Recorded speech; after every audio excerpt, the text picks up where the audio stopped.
Welcome to day 5 of 50 crochet flower series. ഇന്ന് നമ്മൾ ചെയ്യാൻ പോകുന്നത് ടുലിപ്സ് ഫ്ലവർ ആണ്. സിമ്പിൾ ആയിട്ടുള്ളൊരു ടുലിപ്പ് ഫ്ലവർ ചെയ്യാം അല്ലേ.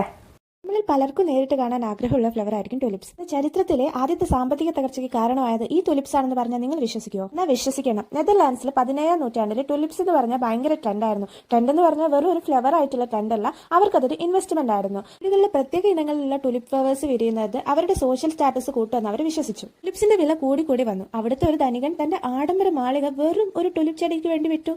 ഇതൊന്നും കൊണ്ട് തീർന്നില്ല. ടുലിപ്പ് ചെടികൾക്ക് കൊടുക്കേണ്ട വില കേട്ടാൽ നിങ്ങൾ ഞെട്ടും. 12 ആടുകൾ, 4 ടൺ ഗോതമ്പ്, 2 ബാരൽ നിറയെ വൈന്, അങ്ങനെ പലതും. പാവപ്പെട്ട ആളുകൾ വരെ തങ്ങളുടെ സ്ഥലങ്ങൾ വിറ്റും ആഭരണങ്ങൾ വിറ്റും ബാങ്കിൽ നിന്ന് ലോൺ എടുത്തും ടുലിപ്സ് വാങ്ങാൻ തുടങ്ങി. പിന്നീട് അത് വലിയ പൈസയ്ക്ക് മറച്ചു വെക്കാമെന്ന് അവർ വിശ്വസിച്ചു. പെട്ടെന്നൊരു ദിവസം ടുലിപ്സിന്റെ വില ഇടിഞ്ഞു. ആർക്കും വേണ്ടാതെയായി. അങ്ങനെ എല്ലാവരും സാമ്പത്തിക തകർച്ചയിലേക്ക് നീങ്ങി. നമ്മൾ ടുലിപ്പ് ഫ്ലവേഴ്സ് കണ്ടിട്ട് എന്ത് ഭംഗിയാന്ന് പറയുമ്പോൾ അന്ന് പലരും പറഞ്ഞുകൊണ്ടിരുന്നത് ഈ നശിച്ച പൂക്കളാണ് എന്നെ ഇങ്ങനെ കടക്കാരനാക്കിയതെന്നാ. എന്തായാലേ എന്റെ ടുലിപ്പ് ഫ്ലവേഴ്സ് നിങ്ങൾക്ക് ഇഷ്ടപ്പെട്ടോ എന്ന് കമന്റ് ചെയ്യണേ. ഇനി നെക്സ്റ്റ് വീഡിയോയിൽ കാണാം.